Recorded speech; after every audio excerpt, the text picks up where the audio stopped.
বলে আবু বকর বলতেছেন, নবী গো, উমর তার জিন্দেগীর সব নেকি আমাকে দিতে চায়, আর আমার জীবনের সব নেকি চায় না, তবে আমার এক রাতের নেকি চাই। কয় রাতে? এক রাত। আমি জানি না গো নবী, ওই রাতে আমার কি পরিমাণ নেকি হয়েছে, এটা আপনার কাছে জানতে এসেছি। বদলা বদলি করার আগে তো নিজে বোঝা দরকার, আমি ঠকতেছি না জিততেছি, ঠিক না? আমি ঠকি নাকি জিতি, এটা বোঝার জন্য এসেছি। আল্লাহর নবী তখন বলেন, আবু বকর কোন রাতের কথা বলছো? সিদ্দিক আকবর বলে, নবী গো, ওই রাত হলো হিজরতের রাত। দ্বীনের নবী, মায়ের নবী, রহমতের নবী কয়, আবু বকর, জিন্দেগীর নেকি তোমরা বদলা বদলি করবা কি করবা না আমি জানি না, আমি কোনো পরামর্শ তোমাদেরকে দিব না, আমি বলবো না বদলাও অথবা বদলাও না, তাও বলবো না, সিদ্ধান্ত তোমাদের। কিন্তু যেটা জানতে চেয়েছো সেটা বলি, আবু বকর, তুমি জানতে চেয়েছো হিজরতের রাতে তোমার কি পরিমাণ নেকি হয়েছে, এইবার এই কথাটা তুমি জানতে চাও। জানো, শুধু উমরের জীবনের নেকি না, গোটা উম্মতির জীবনের সব নেকি যদি এক পাল্লায় রাখা হয়, আর তোমার শুধু ওই এক রাতের নেকি এক পাল্লায় রাখা হয়, তোমার নেকির পাল্লা ভারী হয়ে যাবে। তওবাকারী তওবা করার সাথে সাথে আল্লাহ তার সাথে চলে আসে। সুবহানাল্লাহ, জোরে বলেন। আল্লাহ পাক রব্বুল আলামিন বলে, বান্দা, যখনই তুমি আমি আল্লাহর কাছে তওবা করো, তওবার সাথে সাথে আল্লাহ পাক তার পিছনের গুনাহগুলা মাফ করেন। শুধু তাই নয় রে যুবক, ওই গুনাহগুলিকে আল্লাহ নেকি দ্বারা পাল্টায় দেন। এতে করে তার আমল নামায় গুনাহ যেই পরিমাণ ছিল, এই পরিমাণ নেকিও তওবার কারণে বেড়ে যায়। সুবহানাল্লাহ, জোরে বলেন। যে যত বড় গুনাহগার, তওবার কারণে খাটি দিলে, তওবা করার কারণে সে তত বড় আবার নেককার হয়ে যায়। কারণ যতগুলি গুনাহ ছিল তার আমল নামায়, ওই পরিমাণ গুনাহ তো আল্লাহ নেকি দ্বারা ভরপুর করে দেয়। এজন্যই তো হযরত আবু বকর সিদ্দিক রাদিয়াল্লাহু তাআলা আনহু আর হযরত ওমর ফারুক রাদিয়াল্লাহু তাআলা আনহুর মধ্যে কথা চলছে। আবু বকর সিদ্দিক রাদিয়াল্লাহু তাআলা আনহু বলেন, ভাই উমর, আমি আবু বকরের মন বলে তোমার নেকি আমি আবু বকরের চেয়ে অনেক বেশি। হযরত ওমর তখন জানতে চান, ভাই কেমনে বললেন, যুক্তি কি আপনার কাছে? আবু বকর সিদ্দিক বলেন, যুক্তি নাই, তবে আল্লাহর কোরআনের আয়াত আছে দলিল। কোন আয়াত? কয়, ইল্লা মান তাবা ওয়া আমানা ওয়া আমিলা আমালান সালিহা ফাউলাইকা ইউবাদদিলুল্লাহু সাইয়্যাতিহিম হাসানাত। ও ভাই উমর, এই আয়াতের ভিতরে আল্লাহ পাক সাফ সাফ জানায় দিয়েছেন, যখনই আল্লাহর কোন বান্দা খাঁটি দিলে তওবা করে ঈমান আনে নেক আমল করে, আল্লাহ পাক তার পিছনের গুনাহগুলিরে নেকি দ্বারা আল্লাহ বদলায় দেন, পাল্টায় দেন। অতএব গুনাহ যদি কারো বেশি হয়, তওবার কারণে তার নেকিও তত বেশি হয়ে যায়। হযরত ওমর ফারুক রাদিয়াল্লাহু তাআলা আনহু সিদ্দিক আকবরকে বলতেছেন, ভাই সিদ্দিক, আপনি বলতেছেন আমার জীবনের নেকি আপনার চেয়ে বেশি, কোন যুক্তিতে? সিদ্দিক আকবর বলেন, যুক্তি নাই, তবে আল্লাহর কোরআনের আয়াত দলিল। আল্লাহর কোরআনের একটা আয়াতে আছে, তওবা করার পরে ঈমান আনার কারণে আর তওবা করে নেক আমল করার বিনিময়ে আল্লাহ বান্দার সব গুনাহকে নেকি দ্বারা বদলায় দেন। তাহলে ওমর, তুমি তো ইসলাম গ্রহণ করার আগে অনেক গুনাহ করছো, যেটা আমি আবু বকরের চেয়ে অনেক বেশি। আমি তোমার মতো এত অপরাধ করি নাই ইসলাম গ্রহণের আগে, যত অপরাধ তুমি ওমর করছো। কিন্তু ইসলাম গ্রহণ করার কারণে আর তওবা আর নেক আমলের বিনিময়ে তোমার ওই পিছনের সব গুনাহ, যেটা আমার চেয়ে বেশি ছিল, ওই গুনাহগুলো তো আল্লাহ নেকি দ্বারা বদলায় দিয়ে দিয়েছে। তাহলে এখন নেকিও বেশি হয়ে গেছে। কথাটা বুঝে আসছে? এই কথা বলতেই হযরত ওমর ফারুক রাদিয়াল্লাহু তাআলা আনহু দিলটা নরম হয়ে গেল, কথা বলতে পারেন না। সাহাবায়ে কেরাম রাদিয়াল্লাহু তাআলা আনহুম যখনই তাদের মধ্যে কোনো কথা চলতো, কথার বিষয় থাকতো আখিরাত বিষয়, প্রতিযোগিতা হতো আমলের প্রতিযোগিতা। উমর চোখ দিয়ে তার অজান্তেই পানি চলে আসলো।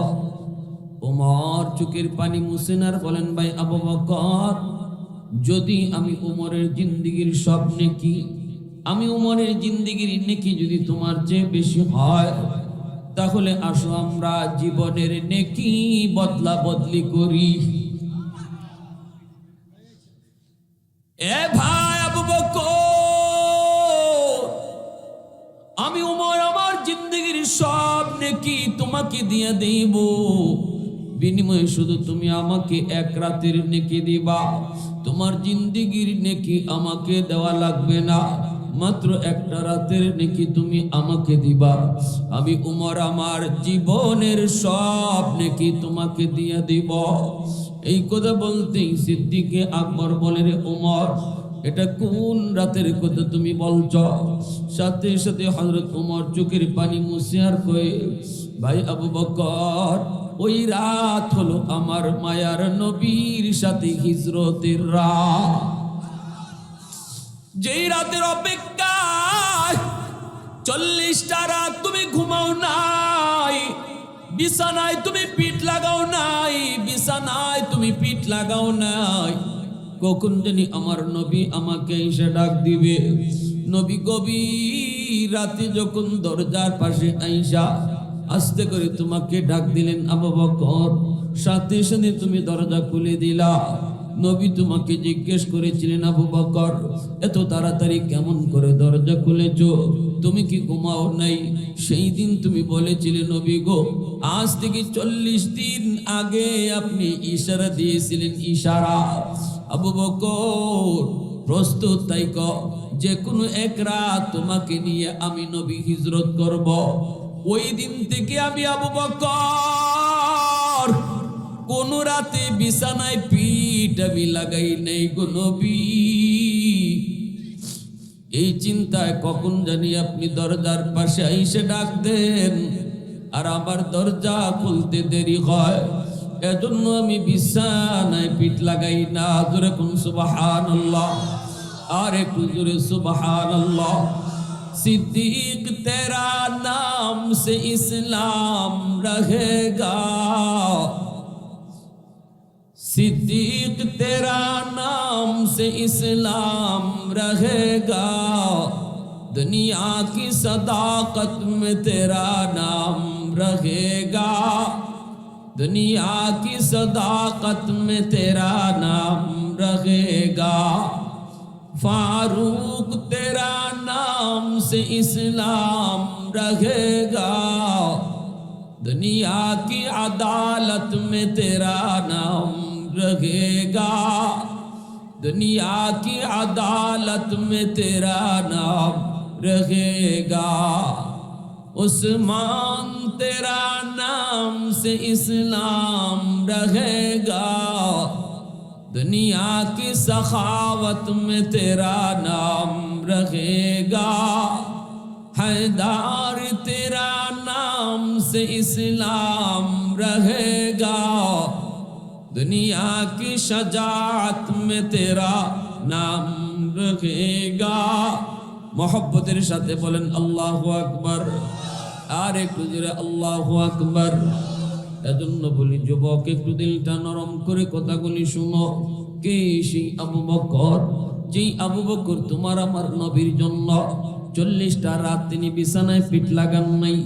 কে সেই আবু বকর, যেই আবু বকর নবীকে নিয়ে গারে সুরে উঠবেন, ওই জায়গায় নবীকে নিয়ে উঠবেন, অথচ এত উঁচুতে একটা গার, এত উঁচায় সেই গুহা, এই গুহার উঠবেন নবীকে নিয়া।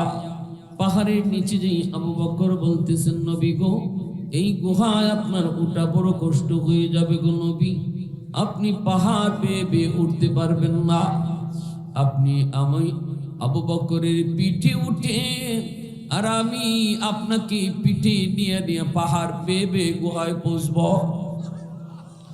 সিদ্দিক আমার আপনার নবীকে নিজের পিঠে উঠায় নিলেন। নবী যখনই যার পিঠে উঠছে সেই তো সবার আগে চলে গেছে। নবী বুরাকের পিঠে উঠছে, বুরাক সকলের আগে চলে গেছে। আল্লাহর নবী সিদ্দিকের পিঠে উঠছে, সিদ্দিক উম্মতের মধ্যে সবার আগে চলে গেছে। সুবহানাল্লাহ। নবীকে নিয়ে তিনি ওই গুহার কাছে যে পৌঁছলেন।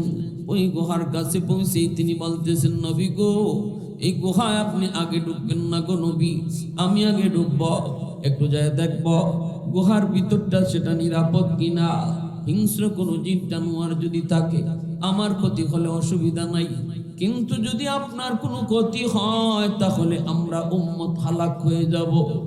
আপনি একটু বাহিরে দাঁড়ান গো নবী, আমি একটু ভিতরে ঢুকি। এই বইলা আমার আপনার নবীর হযরত আবু বকর বাহিরে দাঁড় করায়া তিনি ভিতরে ঢুকলেন। ঢুকে ছোট ছোট গর্তের মুখগুলা পাগড়ির কাপড় ছিঁড়ে ছিঁড়ে তিনি বন্ধ করলেন, যেন কোনো সাপ বের হতে না পারে, নবীর ক্ষতি যেন করতে না পারে। একটা গর্তের মুখ আবু বকর বন্ধ করতে পারেন নাই রে যুবক। ওই গর্তটা তিনি পা দিয়ে ঢেকে রাখলেন। এরপরে নবীকে বললেন, নবী গো, এবার আপনি ভিতরে আসুন। আল্লাহর নবীকে তিনি ভিতরে ঢুকাইয়া সিদ্দিক বলতেছেন, ইয়া রাসূলুল্লাহ, আপনার কষ্ট হয়েছে, আপনি আমার উরুতে ঘুমান গো নবী। নবীকে তিনি ঘুম পাড়ায় দিলেন, অথচ ঘুমের প্রয়োজন ছিল সিদ্দিকের বেশি, কারণ 40টা রাত আবু বকর ঘুমান নাই। আশিক রাসূল কাকে বলে যুবক? মুখে মুখে আশিক রাসূল দাবি করলে আশিক হওয়া যায় না, কাজে করবে প্রমাণ করতে হয়, ঠিক কিনা জোরে বলো। বড় বড় ব্যানারে আশিক রাসূল লেখলে আশিক হওয়া যায় না, কাজে প্রমাণ করতে হয়। সাহাবায়ে কেরাম কখনো তারা এরকম ভাবে দেয়ালিকার ভিতরে আশিক রাসূল লেখে তারা ইশক জাহির করেন নাই, কাজে প্রমাণ করেছেন। 40টা রাত আবু বকর তিনি ঘুমান নাই, অথচ আমার নবীর তিনি ঘুম পাড়াইলেন। ওই অবস্থায় এই গর্তটা তিনি পা দিয়ে ঢেকে রাখলেন। ঘটনাক্রমে এই গর্তের ভিতরেই ছিল বিষাক্ত সাপ। বের হতে চায় কিন্তু আবু বকরের পায়ের কারণে বের হতে পারে না। সাপটা বের হয়ে আবার নবীরে দেখতে চায়, কিন্তু আবু বকরের পায়ের কারণে বের হতে পারে না। বাধ্য হয়ে সিদ্দিকের পায়ে দংশন করলো, সাথে সাথে বিষাক্ত সাপের যন্ত্রণা শুরু হয়ে গেল। সিদ্দিক পাটা সরায় ফেললেন, সাপটা বের হইয়া আমার নবীর নুরানি চেহারা প্রাণ জোড়ায় দেখা আবার গর্তের ভিতরে চলে গেল। এইদিকে সিদ্দিক আকবরের শরীরের মধ্যে বিষক্রিয়া শুরু হয়েছে। এত বিষ, এত বিষ, বিষাক্ত সাপের বিষ, কিন্তু কামড় দিয়া হজম করেছেন, বডি নড়াচড়া করেন না, কারণ দয়ার নবী, রহমতের নবী আমার কুলে ঘুমাইতেছে। আমি যদি নড়াচড়া করি, আমি যদি নড়াচড়া করি, তাহলে আমার মায়ার নবীর ঘুম ভেঙে যাবে, নবীর ঘুম ভেঙে যাবে। আমি নড়াচড়া করব না গো। দাঁতে কিরিমিরি খায়া তিনি হজম করতেছেন। এক ফোঁটা চুকির পানি দয়া নবীর গাল মোবারকের মধ্যে পড়ে গেল, সাথে সাথে নবীর ঘুম ভেঙে গেল। নবীজি ঘুম ভেঙে দেখেন আবু বকর কাঁদতেছেন। নবী জিজ্ঞেস করে, আবু বকর কাঁদো কেন? সিদ্দিক কই, নবী গো, একটা গর্ত আমি বন্ধ করতে পারি নাই, কাপড় ছিল না, পা দিয়ে ঢেকে রাখছিলাম। এই গর্তের মধ্যেই ছিল সাপ, সাপে আমারে দংশন করেছে। আল্লাহর নবী দেখতেছেন বিষাক্ত সাপের যন্ত্রণায় সিদ্দিকের পাটা কালো হয়ে গেছে। নবীজি তখন নিজের পবিত্র লাভ মুবারক তিনি হাতের মধ্যে লইয়া এই জায়গার মধ্যে লাগায় দিলেন।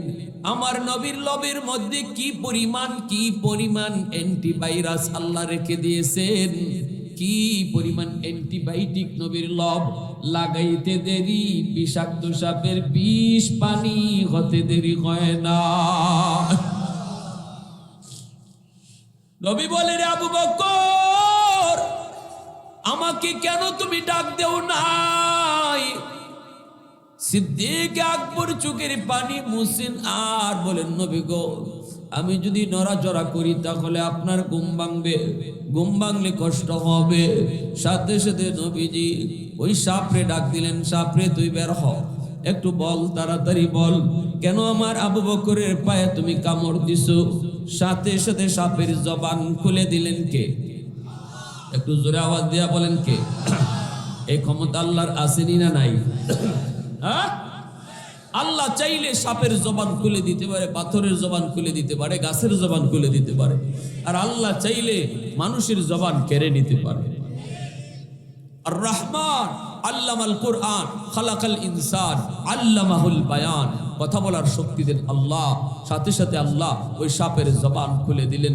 সাপ ডাক দিয়া কই, নবী গো, এই জায়গা আমার বাসস্থান ছিল না, আমি তো থাকতাম ওই যে খেজুর বাগান, ওই খেজুর বাগানে, এখানে আমি থাকতাম। আমার বাগানের পাশ দিয়ে দুইজন ইহুদি তাওরাত কিতাবের পণ্ডিত, তারা আমার বাগানের পাশ দিয়ে যাইতেছে, আমার বাগানে তারা রেস্ট নিছিল। দুজনই তাওরাতের পণ্ডিত। একজন আরেকজন কি বলে, আমি এটা শুনে ফেলছি। একজনে কইতেছে, দোস্ত ওই যে পাহাড়টা দেখছো চিনো, এই পাহাড়ের উপরে যে একটা গুহা দেখা যায়, এই গুহাটার নামই হলো গারে সুর। এই গারে সুরি আখিরি নবী, রহমতের নবী, হিজরতের রাতে তিনি এখানে আশ্রয় নিলেন। ইয়া রাসূলুল্লাহ, আমি ওই তাওরাত কিতাবের পণ্ডিতের কথাটা শুনে ফেলেছি, তখনই আমি সিদ্ধান্ত নিয়েছি আর আমি বাগানে থাকবো না, গুহায় আজ থেকে আমি বাসস্থান বানাবো। কারণ আমি আপনাকে এক নজরে দেখতে চাই, সরওয়ারে দু জাহানকে আমি এক নজরে দেখব, রাহমাতুল লিল আলামিনকে এক নজরে দেখব, যার উসিলায় আল্লাহ পাক কায়নাত বানাইলো। আমি সাপকে আল্লাহ বানাইলো, আমাকে আল্লাহ পাক খাওয়াইতেছে। ও গো নবী, ওই দিন থেকে আমি বাগান ছেড়ে দিয়া গুহার মধ্যেই আমি বাসস্থান করেছি আপনাকে দেখার জন্য। বহু দূরেও আমি খানা আনতে যাই না, কাছাকাছি খানা পাইলে খানা খেয়ে চলে আসি, কখন জানি আপনি আবার চলে যান, এই ভয়ে আমি দূরে কোথাও যাই না। আজ আমার মনের আশা পূরণ হওয়ার পথে, কিন্তু আপনার আবু বকরের পায়ের কারণে পারি না। আমার আর কোনো গুহার মুখ নাই, গর্তের মুখ আর একটা নাই, একটা আমার তো গর্তের মুখ, আর কোনো মুখ নাই, বের হওয়ার কোনো পথ নাই। বাধ্য হয়ে আমি যখন আবু বকরের পায়ে কামড় দিয়েছি, শুধুমাত্র আপনাকে এক নজর দেখার জন্য গো নবী, আমি আপনার কাছে মাপ চাই গো নবী, আপনার বন্ধু আবু বকরের কাছে মাপ চাই। সুবহানাল্লাহ, আর একটু জোরে কোন সুবহানাল্লাহ। এজন্য আবু বকর সিদ্দিক রাদিয়াল্লাহু তাআলা আনহু আর হযরত ওমর ফারুক রাদিয়াল্লাহু তাআলা আনহু দুজন যখন জীবনের নেকি বদলা বদলি করতে চান, তখন আবু বকর ওমর দুজনের ভিতরে কথা হয়। ওমর বলেন, আমার জীবনের নেকি তোমাকে দিয়ে দেব। জান্নাতের সার্টিফিকেট পাওয়া দুজন সাহাবী, আবু বকর সিদ্দিক রাদিয়াল্লাহু তাআলা আনহু তিনিও দুনিয়াতেই সার্টিফিকেট পেয়েছেন, ওমর তিনিও দুনিয়াতেই সার্টিফিকেট পেয়েছেন। সুবহানাল্লাহ। আশরে মুবাশশারা দুইজন সাহাবী, দেখেন তাদের মধ্যে কি প্রতিযোগিতা চলছে। আমাদের ভিতরে প্রতিযোগিতা চলে, দুনিয়ার প্রতিযোগিতা। তুমি মেম্বার, আমি কেমনে চেয়ারম্যান হব, তোমার একটা বাড়ি আমার দুইটা বাড়ি কেমনে হবে, এই হলো আমাদের দুনিয়ার লাইনের প্রতিযোগিতা। কিন্তু জান্নাতি দুইজন মানুষের জীবনের প্রতিযোগিতা একটু তুমি খেয়াল করো রে। হযরত ওমর ফারুক রাদিয়াল্লাহু তাআলা আনহু তিনি খলিফাতুল মুসলিমিন হওয়ার পর আবু বকর সিদ্দিক রাদিয়াল্লাহু তাআলা আনহুর জীবনী নিয়ে একটা কনফারেন্স করলেন। এই কনফারেন্সের মধ্যে সবাই আইসা সিদ্দিকের জীবনী নিয়ে গল্প করেন, কথা শোনার। কেউ এই ঘটনা, কেউ ওই ঘটনা বলতেছে। আমি আবু বকর সম্পর্কে এই ঘটনা জানি, আরেকজনে কয় আমি এই ঘটনা জানি, আমি এই দেখেছি, আরেকজনে কয় আমি সেই দেখেছি। এইভাবেই ওনার জীবনী নিয়ে কনফারেন্স চলল। ইন্তেকালের 2 দিন পরে সেই কনফারেন্স। এই জায়গার ভিতরে একজন গ্রামের মানুষ কয়, আমি একটা কথা বলবো। কয় ঠিক আছে, মাইকের সামনে আসো। সামনে তুমি আসো। সামনে আইসে এই গ্রামের মানুষটাই কয়, আমি এতটুকু জানি, আবু বকর আমাদের বস্তির পার দিয়া প্রতিদিন তিনি সকালবেলা হালুয়া পাকাইয়া তিনি হালুয়া নিয়ে কোথায় জানি যাইতেন, কারে জানি খাওয়াইতেন জানি না, তবে আমি দেখতাম প্রতিদিন আমাদের বস্তির পাশ দিয়ে তিনি হালুয়া নিয়ে যাইতেন। আল্লাহু আকবার। কেউ হয়তো বিষয়টা এতটা মর্ম নেয় নাই, এটা আবার কি হইছে, তো হালুয়া নিয়ে গেছেন তো কি হইছে, কেউ এতটা গুরুত্ব দেয় নাই। কিন্তু ওই কথাটার গুরুত্ব দিয়েছেন খলিফাতুল মুসলিমিন আমিরুল মুমিনিন হযরত ওমর। আল্লাহু আকবার। এইবার হযরত ওমর ফারুক রাদিয়াল্লাহু তাআলা আনহু তিনি মনে মনে কয়, আমি তাহলে একটু দেখব খলিফা তিনি কই যাইতেন নি হালুয়া নিয়া। সকালবেলা তিনি বস্তি দিয়ে কই যাইতেন গো, কারে তিনি হালুয়া খাওয়াইতেন, আমি একটু দেখবো, তালাশে বের হব। হযরত ওমর হালুয়া নিয়া তিনি ওই বস্তি দিয়া সকালবেলা বের হয়ে গেলেন। একটু জানার জন্য কৌতূহল জাগল, বস্তি পার হলেন, কিন্তু কই যান ওমর মানুষে যেমন জানে না, ওমর নিজেও জানেন না তিনি কই যাইতেছেন। হালুয়া নিয়ে তিনি হাঁটতেছেন, টার্গেট শুধু একটাই, আবু বকর কাকে তিনি হালুয়া খাওয়াইতেন। সুবহান। এ যুবক, অর্ধ পৃথিবীর বাদশার ঘটনা শুনো, অর্ধ পৃথিবীর বাদশার ঘটনা শুনো রে। আজকে অমুসলিমদের কালচার বুঝি তোমার কাছে ভালো লাগে, বেঈমানদের নমুনা বুঝি তোমার কাছে ভালো লাগে। একটু শোনো, আমার নবীর সাহাবীদের আদর্শ কি ছিল, রাষ্ট্র পরিচালনা করছেন, কিন্তু কিভাবে তারা করছেন, কতটা ভয় তাদের অন্তরে ছিল। এজন্যই তো আবু বকর সিদ্দিক তিনি মাঝে মাঝে গাছের দিকে তাকাইয়া কোনো পাখি দেখলে কাঁদতেন আর বলতেন, পাখি রে তোর ভাগ্য কত ভালো, মৃত্যুর পর আল্লাহ তোকে কোনো হিসাব নেবে না। এ পাখি তোর ভাগ্য কত ভালো, মরণের পর আল্লাহর সামনে তোর জবাবদিহিতা নাই। আমি আবু বকরের বড় ভয় হয়। ওমরও কাঁদতেন, অথচ দুনিয়াতে দুজন জান্নাতের সার্টিফিকেট পাইছেন। সুবহানাল্লাহ। এতটা ভয় আল্লাহর প্রতি ছিল, এতটা ভীতি তাদের অন্তরের মধ্যে ছিল। হযরত ওমর তিনি বের হলেন, যাইতেছেন, কই যাইতেছেন তিনি জানেন না। সামনের দিকে যান, যায় দেখেন একটা চিকন গলি, এই গলিটা দিয়ে হযরত ওমর ঢুকছেন, সাথে কেউ নাই গো, কেউ তো থাকার কথাও না। নবীর খলিফাগণ তারা বডিগার্ড ছাড়া নিয়ে হাঁটতেন, বডিগার্ড তাদের লাগতো না। হাঁটতেছেন, গলি দিয়ে ঢুকলেন, দেখেন গলির ভিতরে দুর্গন্ধ, এত দুর্গন্ধ, এই দুর্গন্ধের কারণে কেউ এই গলি দিয়ে আয় না, কেউ এই গলি দিয়ে যায়ও না, এত পচা দুর্গন্ধ। হযরত ওমর এইবার মনে মনে ভাবতেছেন, মনে হয় আমি গন্তব্যে পৌঁছে গেছি, মনে হয় কোন গন্তব্যে পৌঁছে গেছি। নাকটার মধ্যে এইভাবে একটু তৈরা দুর্গন্ধটা কোন রকম সহ্য কইরা সামনের দিকে হযরত ওমর হাঁটতেছেন। হাইটা দেখেন একটা ড্রেইনের কাছে, ময়লা আবর্জনার স্তূপের কাছে একজন মানুষ, হাত পা নাই গো, আতুর লোলা, চোখে দেখে না, বয়স্ক একজন মানুষ, চোখেও দেখে না, হাতও নেই, পাও নাই, আবার সারা শরীর পোকায় খাইতেছে, সারা শরীর তার কুষ্ঠ রোগে আক্রান্ত, সব দেহর অঙ্গগুলি পোকায় খায়। এই মানুষটার দুর্গন্ধে এই গলি দিয়ে কেউ আয় না, এই গলি দিয়ে কেউ যায় না, এই গলি দিয়ে কেউ আসা যাওয়া করে না। এই মানুষটাকে দেখা মাত্রই উমর তিনি বুঝে গেছেন খলিফাতুল মুসলিমিন আবু বকর প্রতিদিন তিনি হালুয়া নিয়া ওই কুষ্ঠ রোগীটারে তিনি খাওয়ায়া যাইতে। ওমর নিজের মনকে বলতেছেন, রে ওমর তুমি গন্তব্যে পৌঁছে গেছো, এই জায়গায় সেই জায়গা যেখানে প্রতিদিন সকালে খলিফা ঈশার লোকটারে খাওয়ায় যাইতেন। ওমর মনে মনে কয় আমিও যে খাওয়াবো, এইবার আবু বকরের মতোই আমার আমল সমানে সমানে হয়ে যাবে। বরাবর হয়ে যাবে। আবু বকর খাওয়াইছেন, আমিও খাওয়াবো। এই মহিলা হযরত ওমর কাছে গেলেন, যে তিনি বসলেন সালাম দিয়া। লোকটা তখন কই, বাবা এত দেরি করছো কেন রে বাবা? 2টা দিন তুমি আসো নাই, আমি পেটের ক্ষুধায় অস্থির হয়ে গেছি, আমার পেটে জ্বালাতন শুরু হয়ে গেছে। কই ছিলা রে বাবা? হযরত ওমর নিজের পরিচয় তিনি দিলেন না। পরিচয় না দিয়ে তিনি বলতেছেন, হ বাবা একটু দেরি হয়ে গেছে, খুব ব্যস্ত ছিলাম। নিজের পরিচয় ওমর দিলেন না, না দিয়ে বলতেছেন, এই যে খানা নিয়ে এসেছি, আর কষ্ট করা লাগবে না।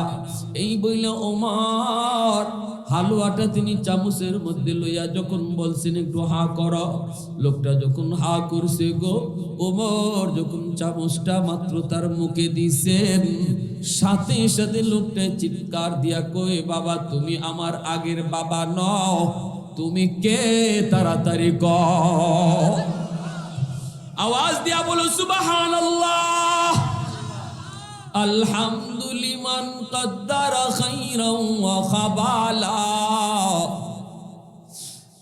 আলহামদুলিমান কদ্দারা খাইরান ওয়া খাবালা, ওয়া শুকরু লিমান সাওয়ারা হুসনান ওয়া জামালা, ফরদুন সামাদুন আন সিফাতিন খালকি বারিউন, রব্বুন আযালিয়ুন খালাকাল খালকা কামালা, লা জিদ্দা ওয়ালা নিদ্দা ওয়ালা হাদ্দা লিমাওলা, আল আনা কামা কানা ওয়ালাম ইয়ালকা যাওয়ালা, আল আনা কামা কানা ওয়ালাম ইয়ালকা যাওয়ালা।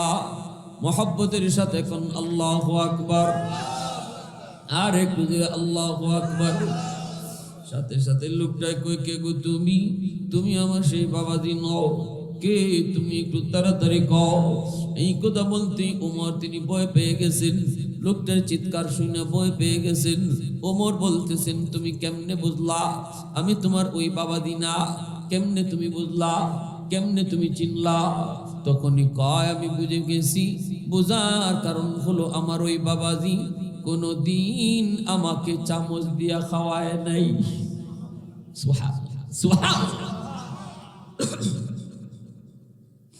নিজের হাতের মধ্যে হালুয়া লইয়া,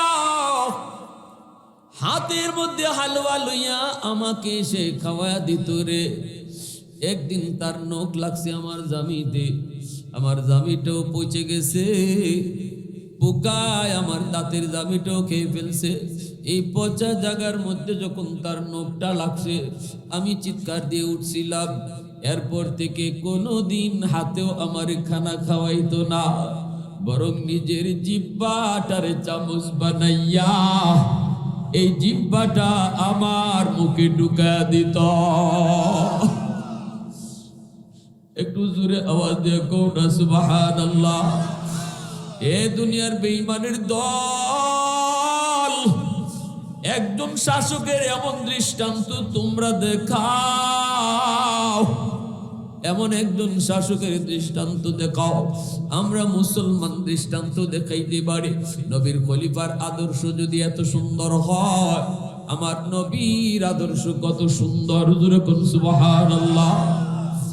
যেই মাত্র লোকটাই কয় আমারে কোনদিন সে চামচ দিয়া খানা খাওয়ায় না, আমাকে সে তুলায় তুলায় খাওয়ানা খাওয়াইতো। আবার একদিন ব্যথা পাওয়ার পরে হাতও লাগাইতো না, নিজের জিহ্বাটারে চামচ বানাইয়া আমার মুখে ঢুকে দিত।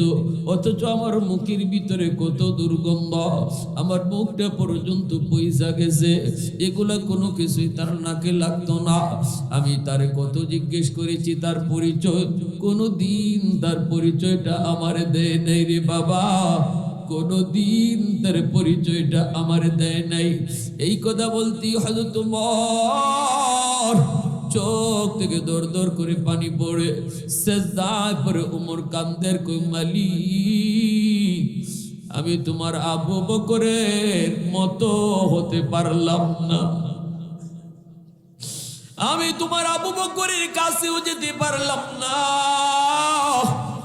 যে আবু বকর হিজরতের রাতে আমার নবীরে তার পিঠে নিছে, সে তো উম্মতের সবার আগে চলে গেছে। যেরকম সুবহানাল্লাহ। ভাইরা বন্ধুরা, উমর সাজদা থেকে মাথা উঠাইয়া চোখের পানি মুইসা মুইসা বলতেছে, বাবা এই মানুষ আর কোনোদিন আসবে না গো, যিনি তোমারে জিব্বা দিয়া কানা খাওয়াইতো ইনি আর দুনিয়াতে আসবে না। আজকে 2 দিন হয় তিনি ইন্তেকাল করেছেন। তিনি সাধারণ কোনো মানুষ নন, তিনি ছিলেন মদিনার শাসক, যার নাম হলো আবু বকর সিদ্দিক রাদিয়াল্লাহু আনহু। এই কথা বলতে ওই বৃদ্ধ মানুষটার চোখ দিয়ে পানি পড়তেছে, চোখে দেখে না চোখ দিয়ে পানি পড়ে, আর বলতেছে, বাবা তুমি কে, তোমার পরিচয়টা একটু বলবানি, নাকি তোমরা সবাই আমারে খাওয়ায় খাওয়ায় যাইবা, কেউ পরিচয় দিয়ে যাইবা? তুমি কে, তোমার কি পরিচয়? এইবার হযরত উমর বলেন, আমি হলাম দ্বিতীয় খলিফা আবু বকরের পরে নাম হলো উমর, আমার নাম হলো উমর। এই কথা বলতেই তো কোন লোকটাই কই, বাবা উমর তাহলে এবার শুনো, এইবার একটু আমার কথাগুলো শোনো। বাদান রে, আমি কত করে জিজ্ঞেসি, বাদান একটু কও না তুমি কে? কোনদিন আমার নাম কয়ে নাই রে বাজার, আমি কিন্তু মুসলমান না, আমি একজন ইহুদি। আবু বকর জানতো আমি ইহুদি, আমি মুসলমান না। এরপরও তার দেশের নাগরিক হওয়ার কারণে, আল্লাহর একটা মাখলুক হওয়ার খাতিরে আমারে এইভাবে খাওয়ায় গেছে। আমার মনের ভিতরে কত ইচ্ছা ছিল আমি কোনদিন আবু বকরকে পাইলে আবু বকরের হাত ধরে মুসলমান হব। আমার মনের ভিতরে কত শখ, কত ইচ্ছা, কোনদিন যদি আবু বকরকে পাই আমি তার হাতে হাত রেখে কালেমা পড়ে মুসলমান হব। আবু বকর কোনদিন তার নামটা আমাকে বলে যায় নাই। বাবা উমর, তোমার হাতটা অন্তত বাড়ায় দাও। যেই নবীর সাহাবীদের এত সুন্দর আদর্শ, ওই নবী না জানি কত সুন্দর ছিল। আমি আর দেরি করতে চাই না, সাথে সাথে উমরের হাতে হাত রেখে কালেমা পড়ে মুসলমান হয়ে গেল। আমার ভাইরা বন্ধুরা জন্য বলতেছি, দিলটা নরম করে কথাগুলি একটু বোঝার চেষ্টা করো। তারা জান্নাতি সার্টিফিকেট পাওয়ার পরও কি পরিমাণ দিলের ভিতরে আল্লাহর ভয় ছিল, কি পরিমাণ আল্লাহর ভয় ছিল। আল্লাহ পাকের ভয়, ওমরের দিলের ভিতরে ভয়, আবু বকরের দিলের ভিতরে ভয়। এজন্যই আবু বকর বলছিলেন, আমার ইন্তেকালের পর তোমরা আমাকে নবীর পাশে রাখতে যাইবা, কিন্তু অনুমতি ছাড়া রাইখো না। কারণ আমার নবীর ইন্তেকালের পর 2 থেকে 2.5 বছর আমি রাজত্ব চালাইছি। জানি না আমার দ্বারা কোনো ভুল ত্রুটি হয়ে থাকতে পারে। নবী যদি আমার উপরে নারাজ হয়ে যান, তাহলে নবীর পাশে শোয়াইলে নবী কষ্ট পাবেন। ও ওমর, আমার ইন্তেকালের পর আমার লাশটা তোমরা নবীর রওজার কাছে নিয়া সালাম দিয়া নবীর অনুমতি চাইও। ওমর নবীর রওজার কাছে যাইয়া আবু বকরের দেহ মুবারকটা রাইখে তিনি ডাক দিয়া কই, নবী গো, আপনার হিজরতের সাথী আপনার কাছে হাজির, আপনার হিজরতের বন্ধু আপনার কাছে হাজির, অনুমতি দিলে আপনার পাশে শোয়াইবো। মদিনার মানুষ শুনেছে, নবী ডাক দিয়া কয়, ওরে উমর, আমার আবু বকর এতদিন ছিল আমি নবীর হিজরতের সাথী, আজ থেকে আবু বকর হবে আমার কবরের সাথী। কি পরিমাণ ভয়! উমর, আমাকে নবীর পাশে রাখতে গেলেও নবীর অনুমতি নিও, আমার ভয় হয়। নবীর ইন্তেকালের পর 2 থেকে 2.5 বছর রাজত্ব চালাইছি, জানি না কোন ভুল আমার দ্বারা হয়ে গেছে। আমার নবী যদি আমার উপর নারাজ থাকে, তাহলে নবীর পাশে রাখলে নবী কষ্ট পাবে, অনুমতি চাইও। নবী যদি রাজি থাকে, নবীর কাছে শুয়াইও। সুবহান, আর জোরে করুন না সুবহান। সেই আবু বকর হযরত ওমরকে বলতেছেন, মনে আছে, চলো ওই রাতের একটা নেকি যদি তুমি চাও, যে রাতে আমি নবীর সাথে হিজরত করছি, ওই রাতে যে কি পরিমাণ নেকি আমার হইছে এটা তো আমি জানি না রে ওমর, চলো আমরা দুজন নবীর কাছে যাই।